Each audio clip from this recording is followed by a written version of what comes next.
C Palace, high above 3773 East Broadway. This is the Jake Feinberg Show, comedy on Power Talk. Thank you so much for making us part of your day today, wherever you are in this great world. And what a high honor it is to bring in somebody who came up at a time in our cultural history when there were numerous opportunities to play live on the bandstand.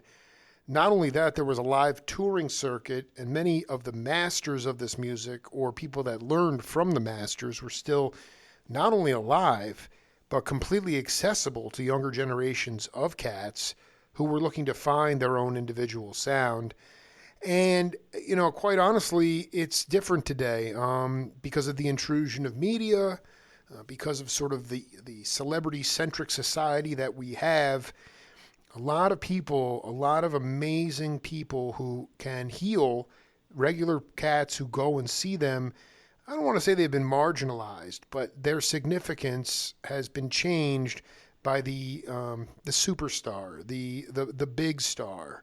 And if you know anything, and I've done 2,000 radio interviews with my elders and my peers, but what you recognize is that cats like Dizzy and Miles and Freddie Hubbard, none of them were perfect, but they all wanted to share the information with younger cats to pass on this beautiful language of modern American, Black American music, jazz, and there was no hoarding, and there was, there was no greed factor. There's a lot of issues today, economically, sociologically, culturally, and I got a chance today to speak to somebody who was lucky enough to be marinating in this amazing sea of melodic enlightenment. He found his own voice, and I was humbled enough to be down in the West Village in New York a long time ago at a flea market, and this cat used to sell DVDs and VHS tapes of really rare live concerts, all different genres of music, and one of the first guys that got me into jazz was Freddie Hubbard, and I picked up this DVD of Freddie from Montreux, and my guests playing absolutely, I had Discarga. I had a spiritual release watching this guy play. It was out of body. He knows that he's merely a conduit for the music coming through him from the heavens. Billy Childs, welcome to the Jake Feinberg Show. Glad to be here, and pretty much the interview's over. No. I think. Well, man, it's. Can you? For me, it's a fantasy, Billy. I was born in I was born in '78, the year that show that you played with Hadley and Freddie and Carl and Larry. Mm-hmm. And is my fantasy? Does it meet the reality of that time? Because I also know that plenty of geniuses died broke. There was a lot of issues, but just from your point of view, was it as magical as I think it was? Yeah, it was. Yeah, I have to say it's pretty accurate what you said. About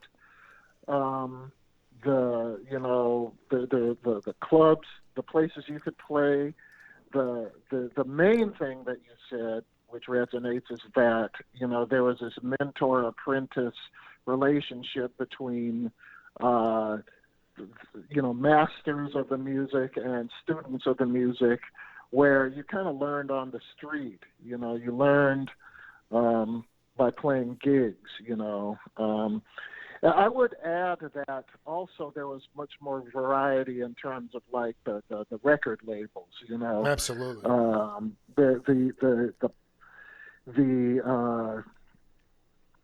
The possibility of getting a record deal or putting out a record yourself. Putting out a record yourself back then meant a different thing than putting out a record yourself now, because now everybody could put out a record, and it's available on every medium, and everything kind of cancels everything out. It's kind of right. The scene is just so diluted, right, that since if everything's available, then nothing.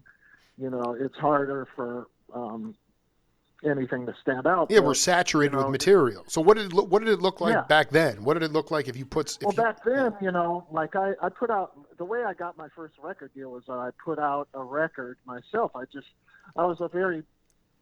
always been a very proactive person. Sure. If I had a vision in my head, I wanted to realize it. I wanted to see what it sounded like, no matter how big the orchestration. So I put out a record of various songs. Like side A were like, more typical like jazz things, although they were like highly composed and stuff. But side B were two kind of like big epic pieces, Lunacy and The Coming of Spring. One was like 11 minutes, the other one was like 13 minutes, and they were both through composed, no improvisation, and coming from like a fusion, progressive rock, classical jazz, like kind of a amalgam of a bunch of different styles. But I put this out, and on side A there was everything from like a progressive fusion-y sounding song to a straight ahead jazz thing there was one song called Friends in Love that was like really kind of almost like a smooth jazz, like a pop sounding thing. And so for the jazz things, I would go to KBCA radio station here in LA that only played jazz. And for the pop stuff, I would bring the album around after I manufactured it. I'd bring the album around to these radio stations like KH or KJLH, that played like R&B stuff. And, it was, so what I'm saying is that, there was more kind of a system in place that made your album available. I don't know how to put it. Like, no, I'm going to help you out. I want to be clear. First of all, what year was this? Because this was in the 70s. No, like the 80s, like the mid 80s. So you could take that record. Theoretically, I've talked to other cats that had these sort of, where you could get the record and then take it to radio stations and actually get regional airplay. That exactly. to me, that is unheard. That to me is magic. I mean, that is the magic. Yeah. And even you go ahead. You actually would just walk into the right. like make an appointment or call and just walk in and here's my record.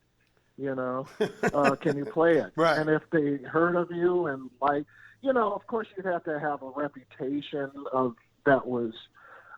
some merit, and I had played with Freddie Hubbard at that point, and people knew who I was.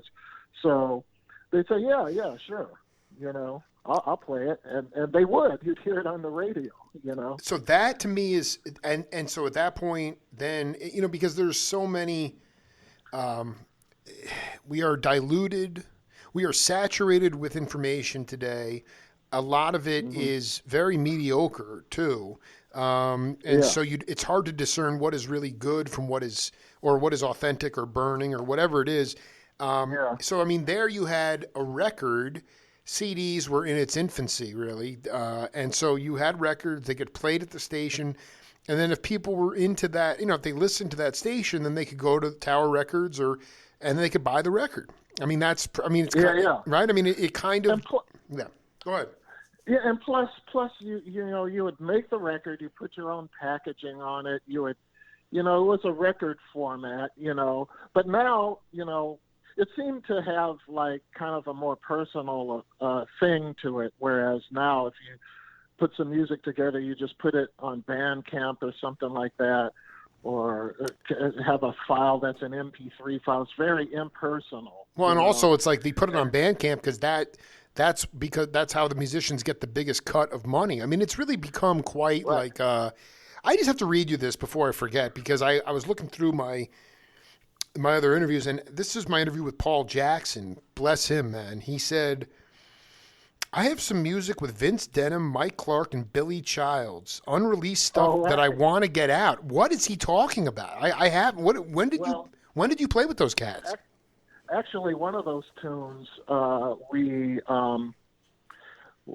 did a remake of it on my latest album, Acceptance, and I called the tune Lamert Park. But Oh, I love it. I love back it. then, back then, and it was co-written by me, Paul Jackson, and Mike Clark, and they had asked me to do an album with them, like Return of the Headhunters. They were putting together this Headhunters group without Herbie Hancock, and they wanted, they called me. I think Patrice did a couple of tracks,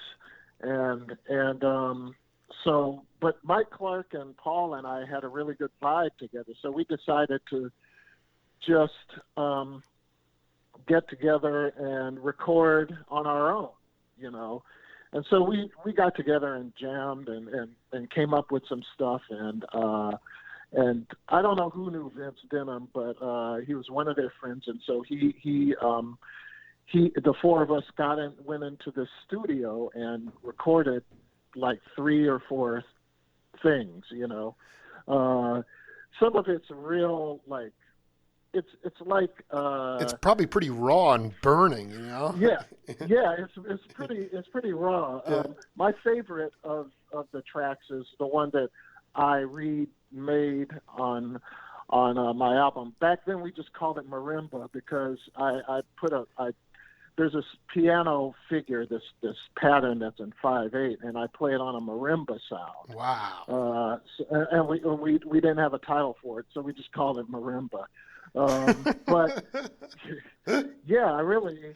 This I want to because Denham. This is so cool because you were in a different portal of your life. You were younger, but I mean, they were in Oakland in the late '60s, early '70s, pre-Headhunters, really making up funk grooves. I mean, Paul would be playing all sorts of outlandish stuff. Mike would lock in, and they'd be playing for hours. Those guys were. Right. Did you get a chance? I guess the best question. I mean, did you ever play the Chitlin circuit? I mean, Klein and you obviously cooked the groove at the Comeback, and you were in the art school, USC schools together. What would you say? Mm-hmm. Like, what was the first kind of road gig that Billy Childs had? Well, I guess I did. I was in this group called Phase 7, which was like which was a kind of a top 40 band, basically. We just played stuff, the top 40 hits of the day. Like we played Boz Scaggs, like the Dirty Lowdown. I remember. We played. I love this, dude. What's the name of the band? What was it called? It was called Phase 7. Phase 7. Yeah, because guess what? There were 7 of us. And we played like clubs around, like dance clubs. We would play, and they would be hard gigs. We'd play like five set nights from 9 to 2. And with a 15-minute break, each hour, So, and our purpose was to get people to dance. So yeah, I played that, and I kind of enjoyed all I could stand of that, and started, and that was around the time that I started playing like kind of higher profile jazz gigs. But Larry Klein and I met, I know you did an interview with him, and he had, talked about us meeting. We met at the community schools, which is now the Colburn School. Sure. We he was Eddie Gomez and I was Bill Evans. We just kind of I love it, dude. We played for hours and days, in each other's. I would stay over at his pad, and then we just play for like 3 days in a row, just straight. Like all day, and then he'd stay over my pad, and then we'd play, I had a piano, a baby grand piano.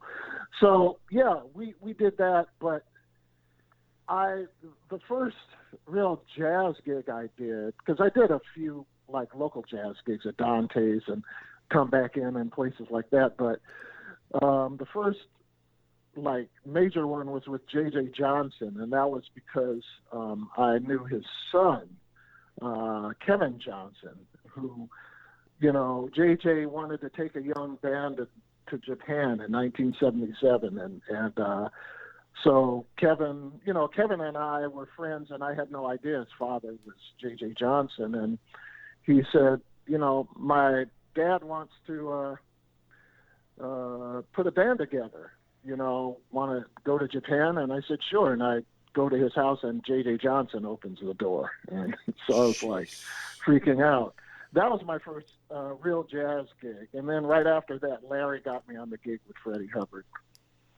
I'm just looking at this concert. I mean, it's one of the cats that one of the greatest dudes ever, Tony Dumas. Did you grow up with Dumas too? Yeah, kind of. You know, I met Dumas early in my career, but I didn't grow up with him. I mean, we grew up from the age 20 onward, but, you know, not in the teens. Sure. I met Tony Dumas at the Come Back In. He was playing with somebody. He was playing with this guy. His name was Oscar Brown. His name, I think, was Oscar Brown Jr. also, but he was a piano player. Different cat than the poet. Yeah. Yeah, right. The singer. So, yeah.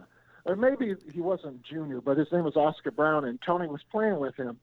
And I was like, this guy is amazing. But I had heard him on Patrice's album, Prelusion. Oh, my. That's my favorite freaking album, dude, ever, man. That is filthy. I wish you – yeah, that album kind of changed.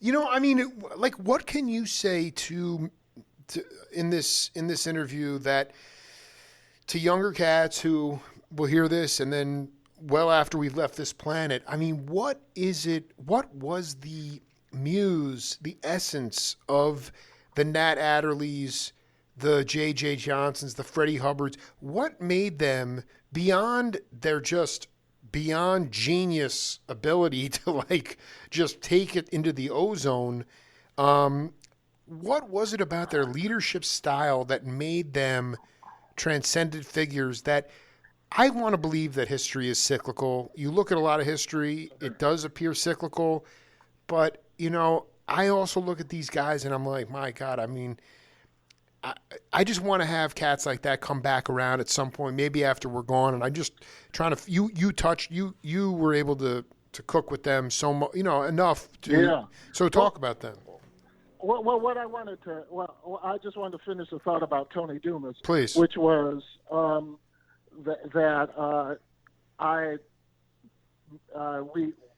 met him, you know, at the Come Back In, and he was playing. And I had heard of him from Prelusion. But when JJ wanted this band put together, I immediately thought of Tony. And so I suggested Tony do this tour with us in Japan also. And that's when I really started connecting with him. I was like 20 and Tony was 21. And so ever since then, he was like the person. I would play a lot of local gigs with him. And then many years later, he would play on my first Windham Hill albums, and he was just like my favorite upright bass player. But in terms of your other thing about what made Freddie and I think you were asking what made their genius. You know what it is? What I mean, it's like master. Like the word master. I use it. I don't necessarily mean clearly a master of the instrument is key or mastery of the music, but it's not an intellectual exercise. It's about burning, and it's about like unpredictability, and it's about spontaneity. And to me, it's like all the parts of the multidimensional self. That's the magic of music. And whether it was because there were antiquated PA systems, not everybody was mic'd, the fact that you could play 6 or 7 nights a week. I mean, they never played the same song the same way once. And my generation's all hung up on perfection. I don't think those guys would have laughed at perfection. I mean, they were perfect just the way they were, but I'm still trying to gather that essence because it was just these are different cats. Well, I think a lot of factors play into it. I mean, there are a lot of, there's good with every change and bad with every change. I mean, humans have evolved to the point that they are now, and I would say I'm trying not to do a value judgment on things just based off of like what I grew up with and what my preferences are for the generation. But I do prefer.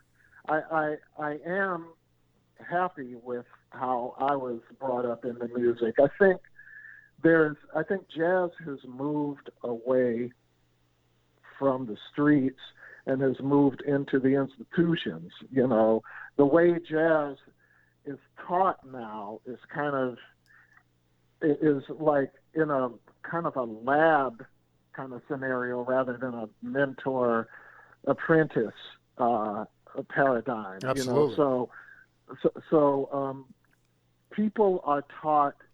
I was just talking to Diane Reeves about this morning, because we were talking about doing master classes, and one thing is like the way that people get really good in jazz nowadays is by going to universities, which are ridiculously expensive. Insane. So there's an era of privilege there also, that is present, but people go there and then they're told there's kind of like a way that you're supposed to think about jazz, or supposed to learn jazz, or there's a right way and a wrong way, so people are playing jazz the right way, as opposed to the wrong way, and they're sounding the same because they're all playing the right way because they're directed into this way of playing jazz. Whereas, you kind of like, so when I used to like try to learn something, like if I wanted to learn a Herbie Hancock solo or a Chick Corea solo, and I would get it off of the record, sometimes I'd get it wrong. I'd get like a lick wrong. But then what happens is, when you get it wrong, it turns into your thing. Oh, I love it. You nailed it. You nailed it. It turns into like what your language is, and so there's. I think that also, like, they're learning by looking at videos on YouTube of other people, and there's a sense now of like, just give me the information, just tell me how it goes, and then I'll get the information and I'll know how to play it, rather than, so like the veil is taken off of the process of arriving at a certain place. The veil is, it's like, this is what you have to do to learn how to play. Whereas, when I was coming up, you didn't have a lot of, you couldn't just go up to Herbie Hancock's house and say, how'd you do that? You had to listen to the record and then decide for yourself. And so there was like an air of mystery to it also. There was like, because so great. Because so great. there was like, it wasn't exposed as just, it wasn't reduced to just like modes and scales and theories and stuff like that. It was like this kind of, because you had very little clues and very little technology telling you what it was, you kind of, it was mysterious. And so it also had another dimension, like a kind of a spiritual dimension also. Like exactly. Musicians, like these musicians that were linking up and connecting, you felt as though they were like doing it by some divine way, by something rather than worked out or something, so. Well, no, this is important because you're nailing it, of course, but it's like back then, there were maybe North Texas and Berkeley had jazz curriculums, but Mhm. there were lab bands. Billy Harper was in a lab band, but those cats were gigging in Denton every 6 days a week. I mean, they were on the bandstand. I mean, when you were coming up, was it sort of like it was? It was the idea was if you're going to play jazz, jazz was a live music. Like hopefully you could Yeah. tap your foot to it, but it wasn't something you Right. played in isolation. You weren't just wank. I mean, yeah, you and Larry were cooking because you were just making stuff up and having a ball doing it. But the ultimate wasn't jazz a live. I mean, at one time it was dance music, but to me it was a street scholar approach to a non-codif. When you codify something, then it becomes an assembly line, and you have people coming out sounding like they're professors. And Yeah. there is this basically you would say that that you were completely a street scholar outside of the school, the arts, the USC schools you went to. You learned on the bandstand. Well, yeah, that's true. Actually, when I got out of high school, I applied to go to college and got accepted in three different places. I got accepted in USC, at Berkeley, and also at New England Conservatory. But at Berkeley and New England Conservatory, I was accepted as a jazz composition and jazz performance major, and at USC I was accepted as a composition major, and I figured that I wanted to know more about European classical music, and the structures of, because I was also very interested in composing, and I did well in theory, and so I love, composers like Hindemith, Prokofiev, Ravel, I loved all that stuff. So I wanted to study that, and I figured I would learn jazz just by playing it, Right. you know, Right. which was my mentality, and which was most people's mentality about jazz. It was like USC really didn't have a jazz band. It had, as a matter of fact, as a composer, a composition major at USC, you had to have like some credits from having played in an ensemble, but they didn't have that applicable to a jazz ensemble. So I had to. So when I played in the jazz ensemble, which was terrible, this jazz ensemble, but I played in there for the credits, and I kind of petitioned to get credits, for ensemble credits, and they granted me that. But I mean, the jazz ensemble at Berkeley, like the bassoonist would pick up the electric bass, and they'd be the bass player in the band, and these people who are used to playing like Haydn's trumpet concerto were like in the the trumpet chair, and so it was not a very good jazz band, but that was okay because I was playing gigs all over LA with like actually really good jazz people, Exactly. No, I mean, this is also important. I want to go back to what you said before about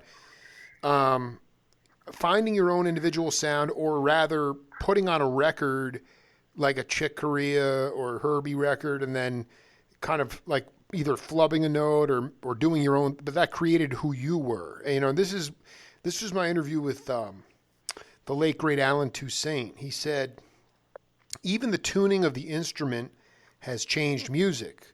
You need a meter to get things done, when before you used to read your heart. Some of the stuff that you found out in the tuning is what made you you. After a while, we began to look at a needle. I'm not saying it would be good to play out of tune, but out of tune isn't always out of tune. Once you begin to operate on this very thin, straight line and, quote, now we're ready to go, you're ready to go because that meter dictated you're ready to go. It is correct that it is totally in tune, but if you're not careful, your life of music can become that way. And what he's really talking about is homogenization of sound. Well, he's also talking about putting limits on things, like creating a box which you can't go exactly out of. There was no You box for know. Billy. I mean, was what?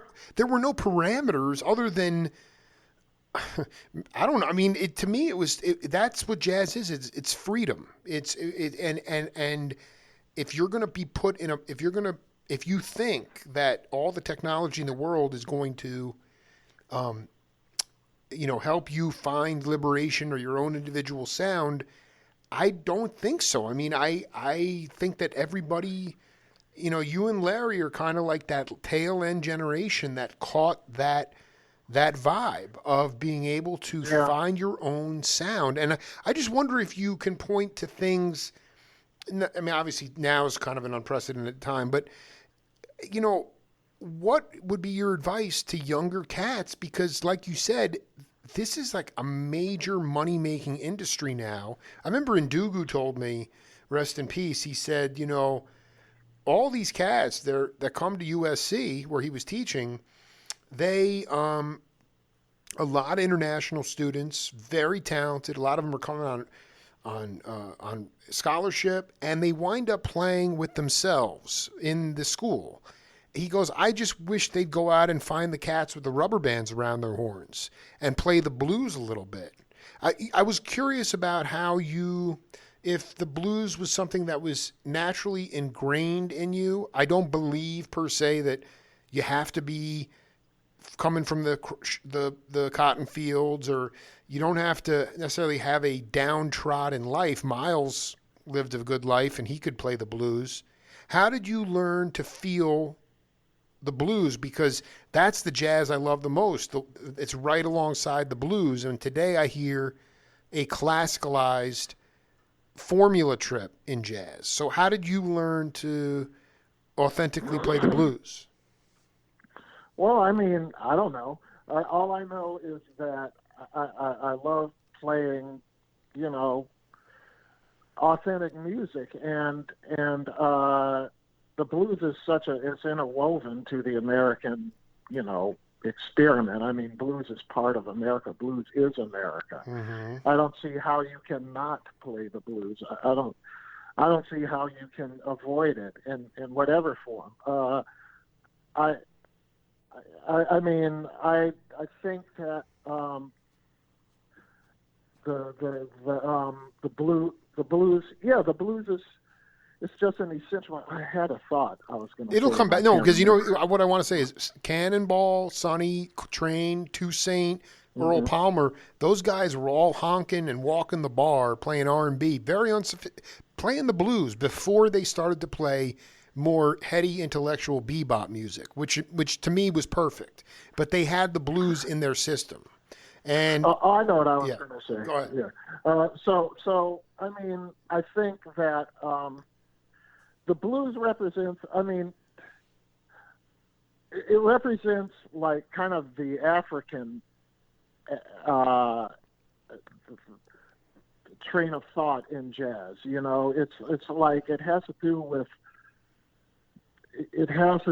like painting a picture of the African American experience, Exactly. which goes to back to Africa also. I mean, I think when you're talking about the groove and you're talking about the swing, you're talking about making the music kind of a dance-like thing, which to me is an African thing. You know, making it connect more with your body.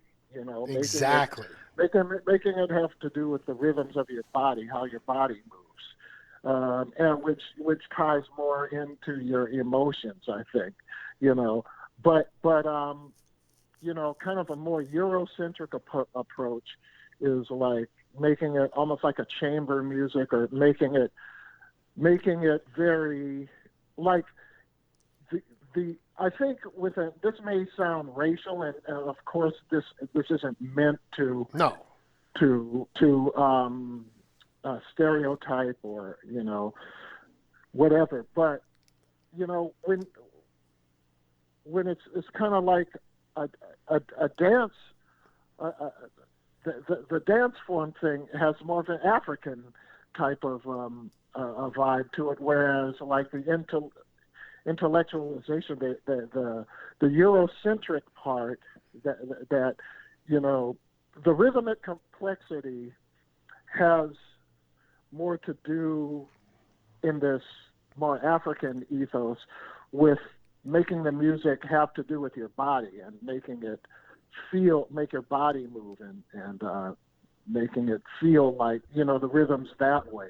Whereas musical, like rhythmic complexity coming from kind of a Eurocentric standpoint has to do with like making it very complex and making it like asymmetrical. Absolutely. And kind of over the bar line. Very heady, and, you know. Yeah. That's the goal and the thing that a Eurocentric ethos kind of aspires to is like this complex concept of rhythm, like kind of like the rite of spring is, you know, where you're shifting meters all over the place and you have metric modulations and you have like one rhythm juxtaposed against another one, you know. No, this goes back to Congo Square and the distrust and the mistrust of the drum. I mean, they would cut the slaves' hands off if they were caught with a drum. There's always been a mistrust of rhythm, the need that it would let the body dance. It would create descarga, spiritual discharge. I mean, this goes way back, but I mean, you go to, I had these talks with Carl Burnett, you look at any jazz album, obviously the labels contracted big time in 1980. I think the top 6 record companies bought all 300 independent record labels, which was a major issue. But the thing is, if you look at any credible melodic improvisational jazz album in the 70s, there was always ethnic percussion on it. You might have African drums, you might have, all types of different, world percussion. Percussion was always parts of albums. And then after a while, it just became very formula trip, very like quartet, brass. The undulating rhythms of jazz, the African component, the African rhythms of jazz were pulsating when you were coming up. And for a lot of reasons, a lot of its mechanization and technology, we've gone away from that, and that to me is, there's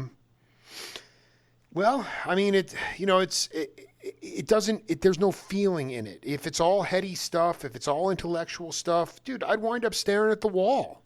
I mean, I'll hear a blues any day of the week. I mean, that concert, man, that I saw you playing, I could not believe how percussive you were playing on the piano and the melodies coming out of it as well. It was like, I guess that's the question for you, Billy, is like, so many cats I've done quite a few interviews, a lot of studio cats, guys that wound up making careers in the studios, and a lot of them, when I talk to some of them, they say there are some that as they get older, they become a little bit bitter and resentful because the phone has stopped ringing and they're not as much in demand. And the reason they're bitter is because they believe that they were fully responsible for whatever came out of their apparatus or singing the hit song, that they did it themselves, when in fact they were merely a conduit for the music coming through them from the heavens. And when I watched you guys played that concert, I saw you as a conduit for the music coming through you, that you were only partially responsible for it, and that there was something much higher that was flowing through you. And I wanted you to talk about kind of maybe the first time or an early experience in your career when you recognized that the Socratic method, that you had to know what you didn't know, that there was a magic to music when you got out of your own way. Well, yeah, definitely. But I want to interject here that, this is, music is also generational. I mean, what I don't want to sound like I'm slamming jazz musicians nowadays, because the thing about it is the each generation, we're all humans, basically. I mean, if it weren't for the online and the way we live our lives, there would be just as, I mean, there probably are as many Miles Davises and Keith Jarrett's and Louis Armstrongs, and that there were, Igor Stravinsky says there were back in those days. The thing about it is what the internet and social media and the music business and Spotify and all these people are changing our whole way of having to produce music and consume music, and the way we learn music has been changed. Like the jazz education has turned into this big corporate monster. Absolutely. That is kind of like self-perpetuating and feeding on itself, and is to the point where it seems like the only way that jazz can be perpetuated now, that jazz can pass on from one generation to the other. I mean, I teach at Berkeley, which is fantastic. I love that school, and I love teaching there. The students are incredible, but it's that's one way of passing on the legacy. The way I got the legacy passed on was another way, like with a master like Freddie Hubbard, Joe Henderson, Bobby Hutcherson, teaching me. But all this to say that the students, the young people wanting to, first of all, you have to have like kind of an iron will to even want to learn to play jazz in this day and age. So hats off to people who are just even wanting to learn it. And secondly, they're just as brilliant as the generations before them and as the generations that will be after them. The thing is, the way they are saddled with having to learn it now, which is not their fault, is, and actually might be an advantage, who knows?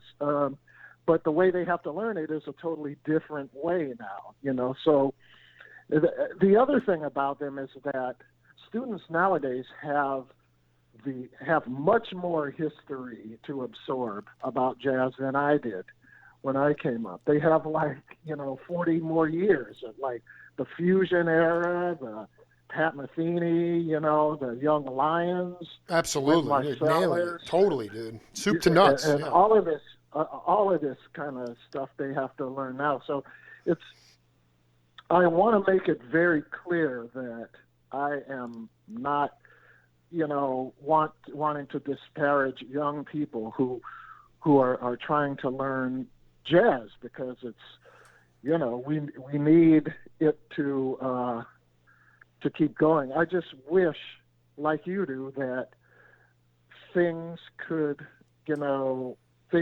be kind of passed down. The emphasis, I wish the internet weren't so pervasive in the music. Well, this is the other thing I want. Yeah, I mean, when you say corporate, what that means is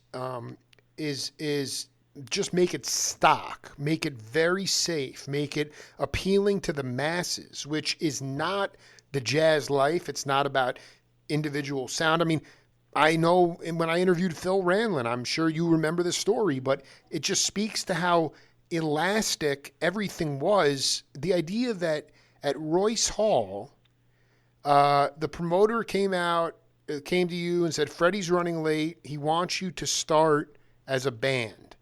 No, and that was no, but what I'm saying, like, what I'm saying, like, par for the course. Phil's like, you sure that Freddie said that? And he's like, yeah.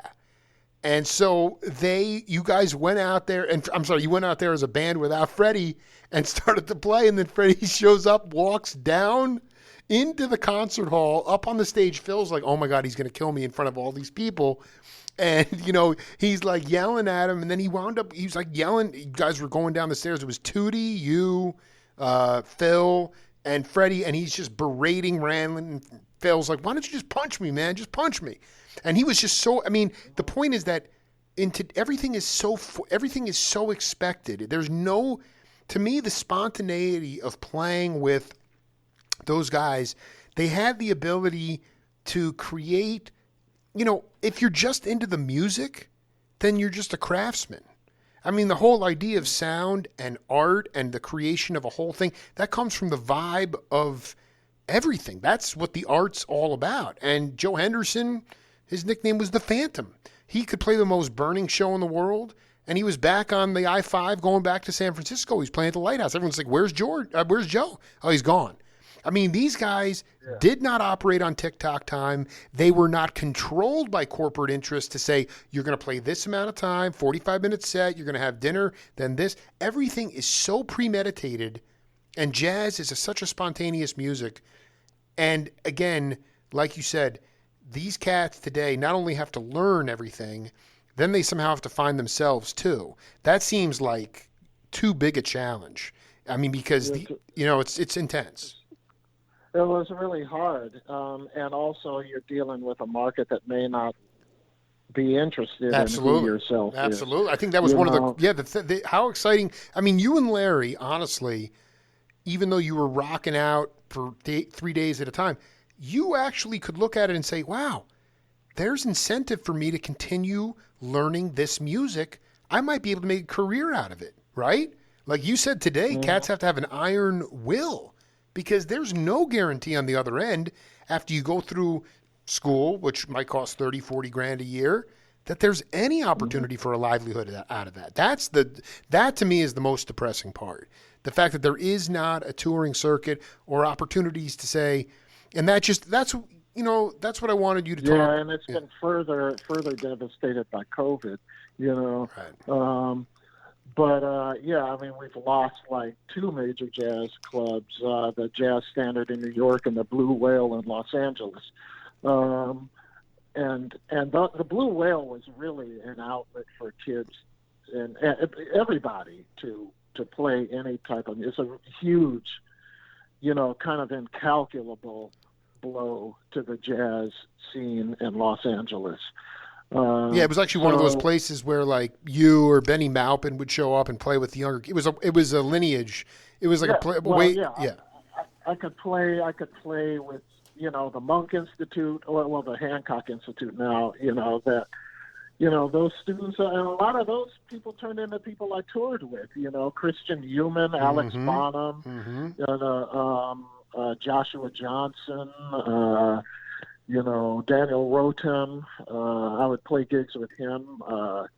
Ido Mashulam, a trombone player, I used him on my album. It's a great source to hear who's the new person who's making waves. And now it's, COVID just came along and just devastated that, along with a bunch of other stuff.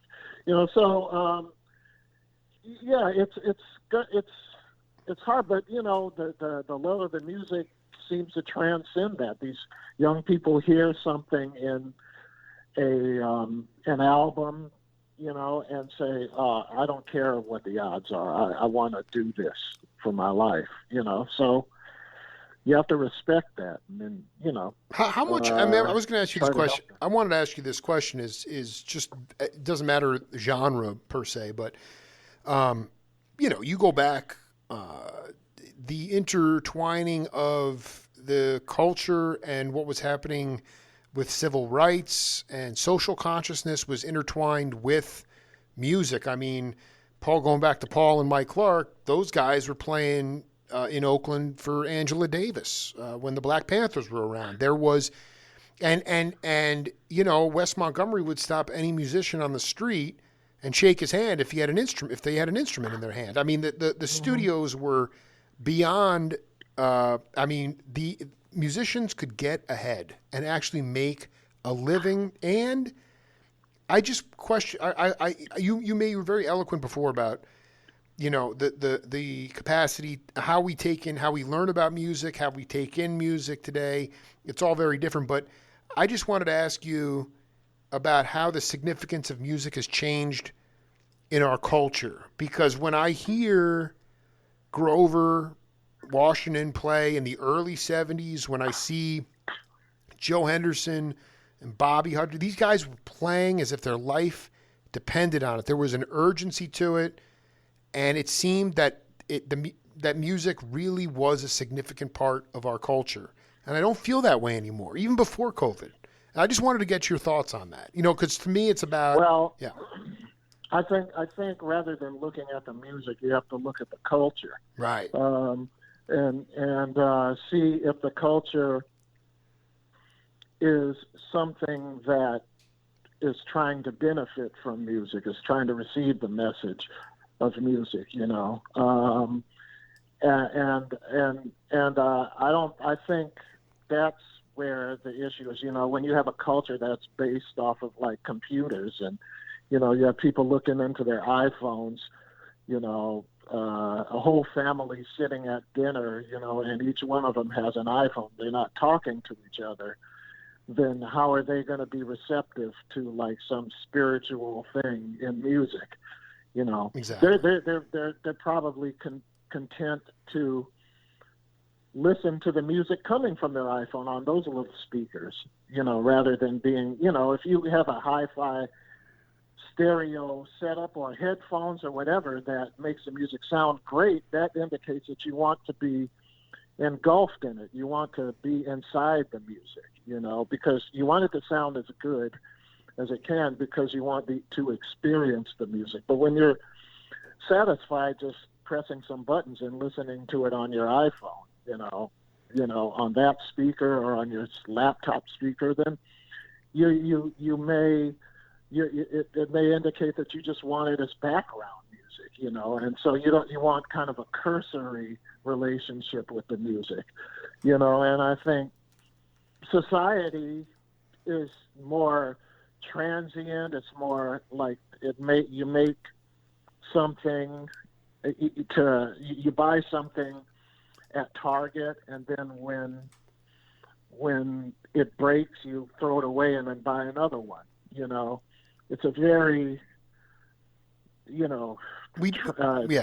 you're I know we plant a seed and we don't let it germinate or grow. We just plant another seed and then another seed. We don't really allow anything to take root, and the roots of the music are so deep. I mean, it even goes to like the civil rights thing. There's like a lot of, civil rights now, and civil rights discussion, is not a discussion between James Baldwin, a debate between James Baldwin and William F. Buckley. Right.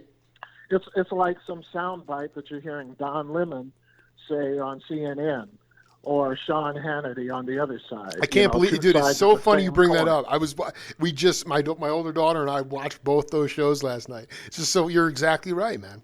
Yeah. There's no substance, really. There's no substance. It's shock and awe, sensational sound bites. Right. Yeah. So, I mean, how can a society like that, right. That can, be even receptive to civil rights? I mean, how can a Nina Simone singing something, about "I wish I could be free," at Montreux, which just makes the hair stand up on the back of your neck? How could that even exist in a society that doesn't that is so transient? So. Hyped up on, quite honestly, not trying to inspire, but to tear down. I mean, it just seems like there's always this ability to not up. My point is that there are Nina Simones living. There's Diane Reeves. There's Cecile McLaurin-Salvant.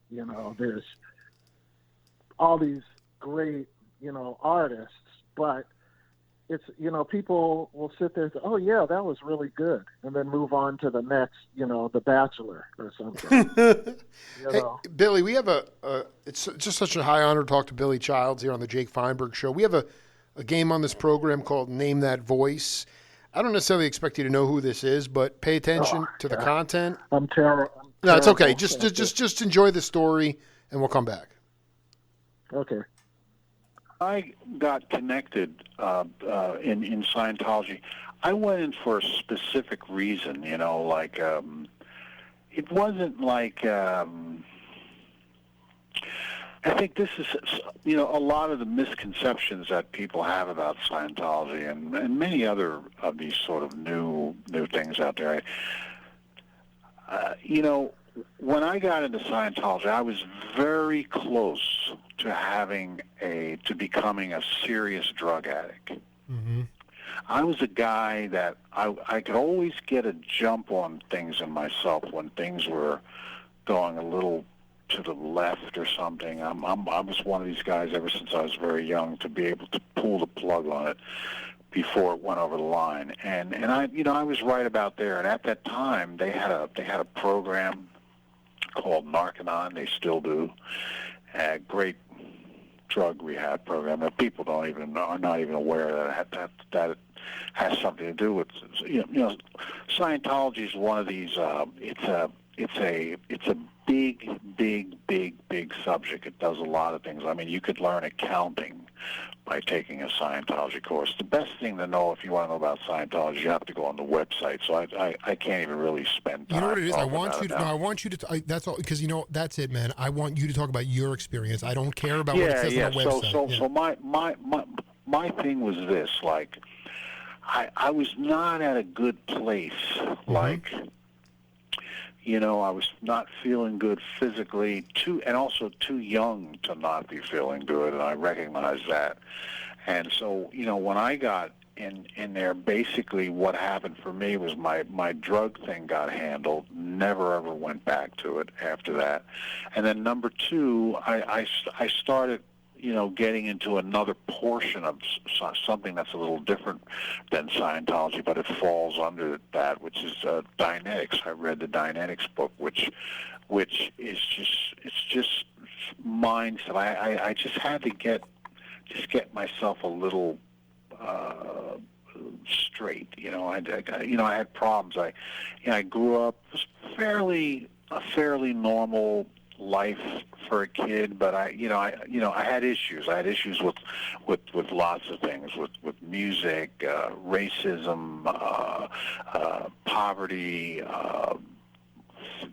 family stuff. Just normal stuff that a young black kid or African American kid would have if he's really someone that's going to really inspect his life and how he's growing up, and I got into Scientology, and that just took care of everything for me. And can you explain how though? Can you explain how specifically it because I mean it is.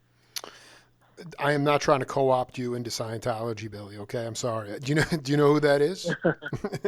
Is that Stanley Clark? That was my second interview with Stanley Clark, and I played that for you not because I was, we paint with a broad brush now. We judge a lot. We stereotype a lot. But I played that for you because Stanley was introduced to Scientology by Chick Corea. And they had some ups and downs in their relationship because of it, because it's very hard to extract yourself from Scientology. And, I've vetted this with Lenny and DiMeola. So it was a complex thing. But, setting that aside, I just wanted you to reflect a little bit on Chick Corea because I think everybody was kind of shaken and shocked maybe by his loss. And, he really came in this pocket of time. Remember Howard Johnson, the great tuba player, talked about this post-depression, pre-baby boomer generation of guys, McCoy, Herbie, Chick, very individual mindset kind of cats.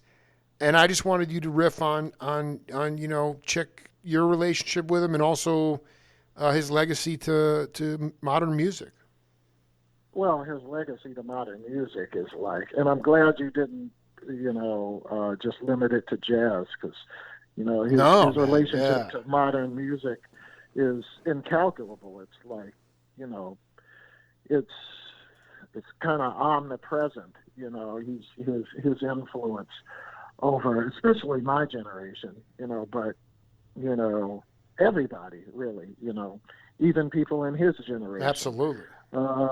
but yeah, he was. It's interesting that you would play that clip about Stanley. I think maybe Stanley was trying to leave Scientology. He got what he needed out of it, and then he wanted to bounce, and it fractured their relationship.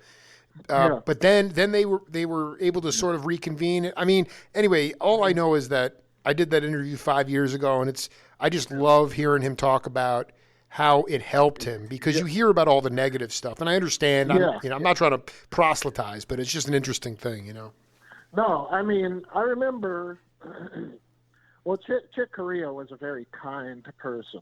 You know, he was a very, you know, his genius as a musician is unquestioned, but he was also a very kind person who had humility. You know, and he was a very inviting person. He let me in. He let people in. You know, and he would share. He was a very generous person who would share himself, you know, and he is also perceptive and sensitive. He saw the weight that his words and his actions would have on someone like me, who would take, you know, literally what he did as gospel, you know, what he played and what he said. You know, I'd be hanging on every word, and he was very aware of that and was always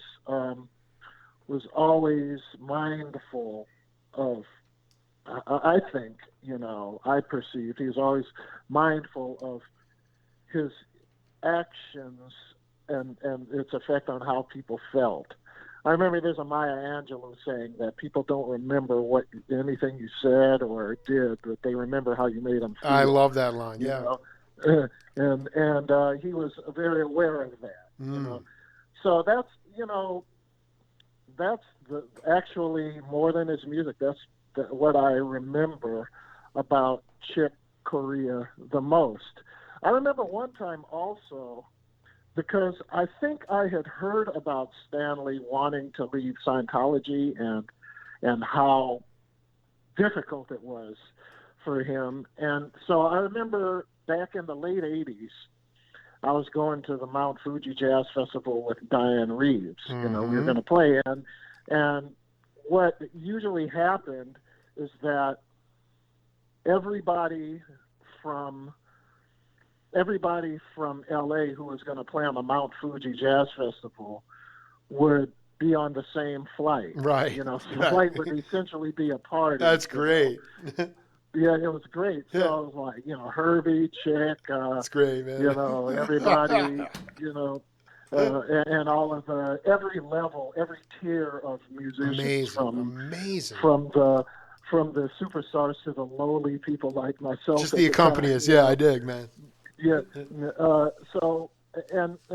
I remember Chick and I were friends there, and I went up to him and I just asked him point blank, you know, so what's the deal with Scientology? How come, you know, it seems like people are always wanting to, or when they leave, it seems like once you get in, it's hard to get out, you know. Sure. And why are people having all these negative things that they're saying about it? And, you know, to a very defensive person or an insecure person, that question might have seemed like a challenge and an affront. But with him, he spent the next 2 hours really patiently, like, explaining, you know, the philosophies of it, you know, without proselytizing. Right. And without telling me, oh, you should do this. He's just saying, well, this is what it's, you know, it says you have this kind of problem, and this is how we set it to resolve it, you know, and it's very, very educational. And I don't remember much of what he said, but I do remember how he said it. Absolutely. You know? No, did he explain, though? I'm curious if he touched on why it's hard to extricate yourself if you want to get out. I guess that would never even dawned on him, but. No, I don't remember that, because I don't think that was even what, you know, the conversation. His answer wasn't kind of directed toward that, right, from what I remember. But I don't know.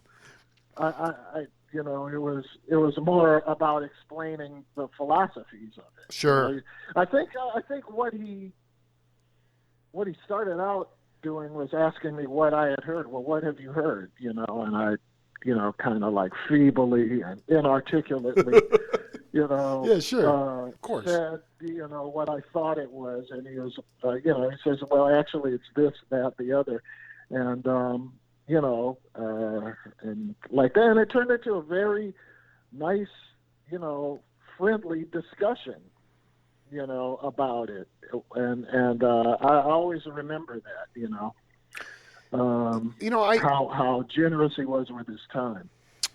You know, I wanted to read this to you because I think you were there. This is from our buddy Larry Klein. He said, Charlie Parker was an omnivore when it came to music, and you just said the same thing about Chick. I mean, he was his legacy to modern music, not just jazz. He said, Larry said he was hierarchical. He was not hierarchical about bebop. The people that came in his wake looked down on the other forms and looked at bebop as, quote unquote, the real shit. Freddie Hubbard would be playing a festival, and you could feel this attitude from bop purists in degrees of subtlety, quote unquote. Obviously, you guys aren't playing the shit. Bebop, where you're just running your ass off and playing as much and everything you know in one solo. My theory is that it's a generational thing. The guys that actually came up with the language, whether it's Train, Miles, Bird, you generally find that they don't have that kind of snobbery towards other idioms and towards other tributaries musically. They tend to be wide open souls. And I wanted to get your, I wanted you to just talk about if you felt that, you know, because the music you guys were playing with Freddie is, I don't go much past 75 and it's probably to my detriment to a degree, but like I love pre-drum machine, pre-disco. I just love the burning music, any genre. But I mean, the music you guys were playing in the late 70s was like in the freaking cosmos. It was not, sometimes it would not resemble jazz at all. But can you sort of talk about that?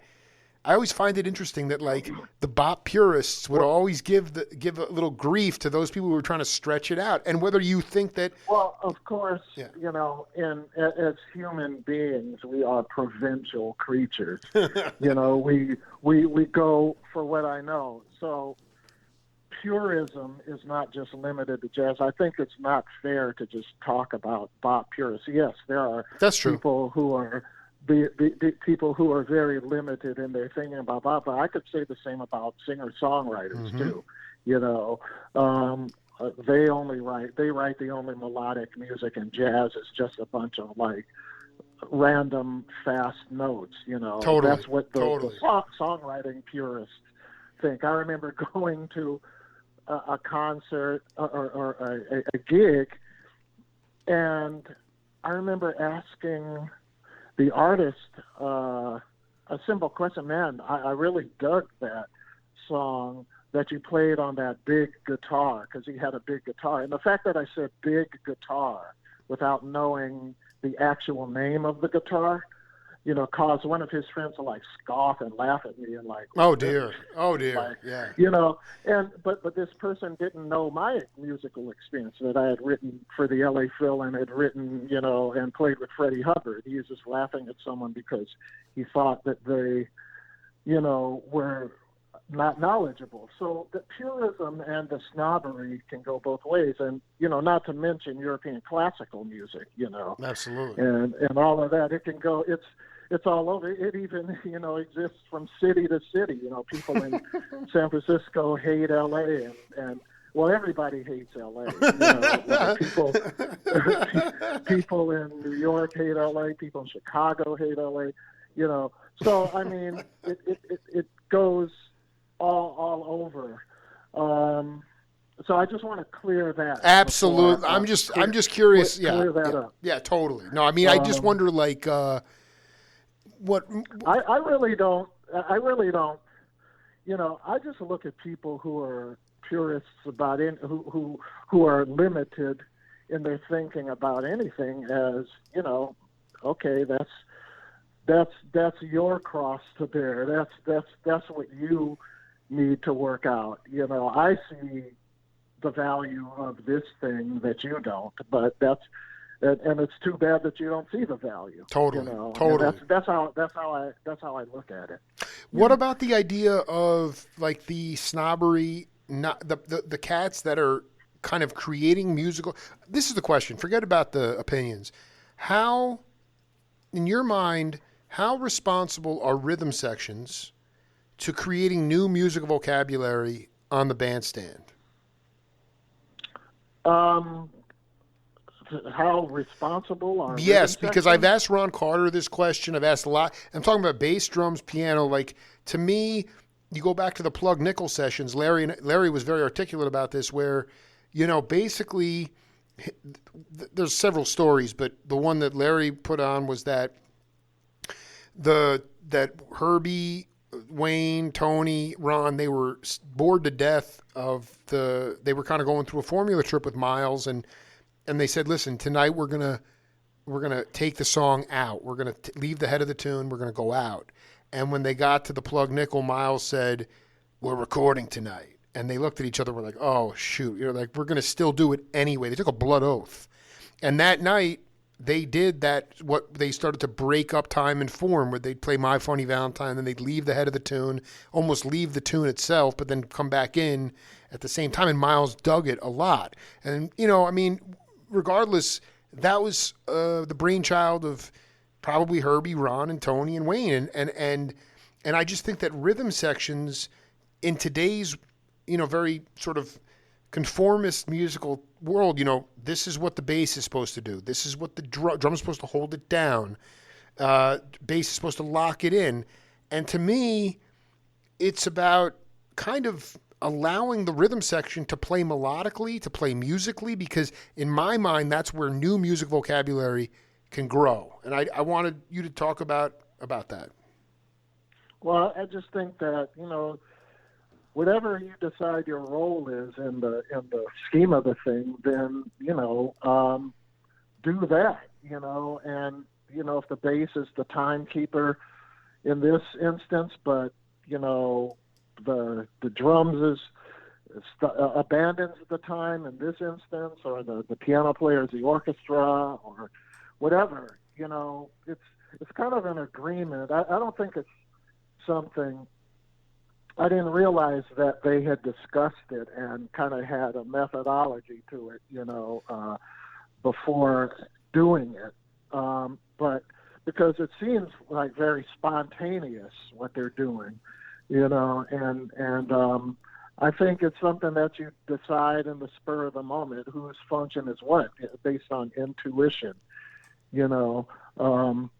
but yeah, the rhythm section, of course, is like, very instrumental in, determining the direction of any music. I think Tony Williams also is like really important in figuring in American music, because I think I'm not sure, but I keep hearing, I hear stories, from, like I heard from, Wallace Roney, who knew Miles and who knew all those people, Tony Williams' importance to like getting ideas to get, like those albums like Feast of Kilimanjaro and In a Silent Way, and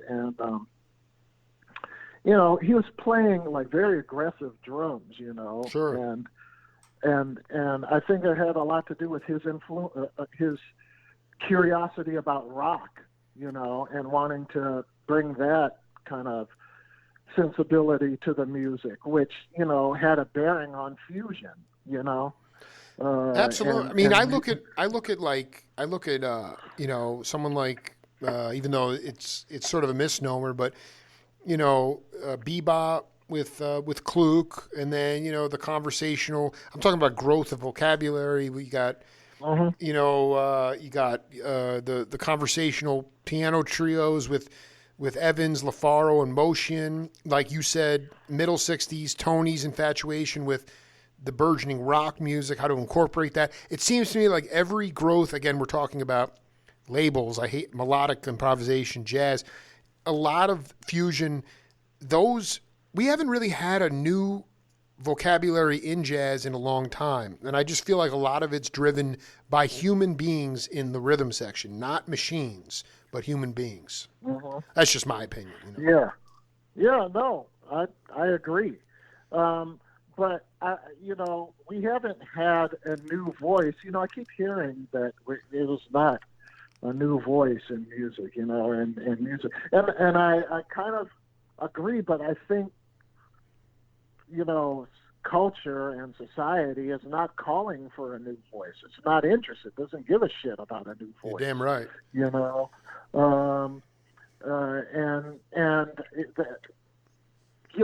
Sometimes, they want to hear what makes them comfortable and what old voices are, That's right. Or there's so much craziness outside of music that, maybe people want to escape into something comfortable. It's interesting you said that. It's really interesting. Yeah.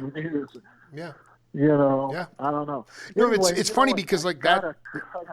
Go ahead. I got to cut out pretty. Yeah, soon. no, listen. We let's do set 2 down the road, man. It was great to hang with you, bro.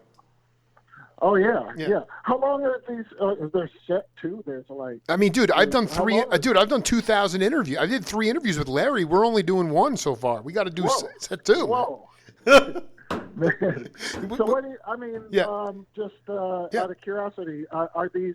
Are you guys? They're on a blog and you can get them. No, so I mean, we like this is an extraterrestrial radio station, so we've been streaming worldwide, and then tonight I'll put this up as a podcast on Spotify or any of the, and I'll send it. Cool. So it'll be available to everybody. Yeah, man. Yeah, it's good. Yeah, do your thing, and then we'll pick. We got a lot more to do, man. Set 2. We'll keep cooking, man.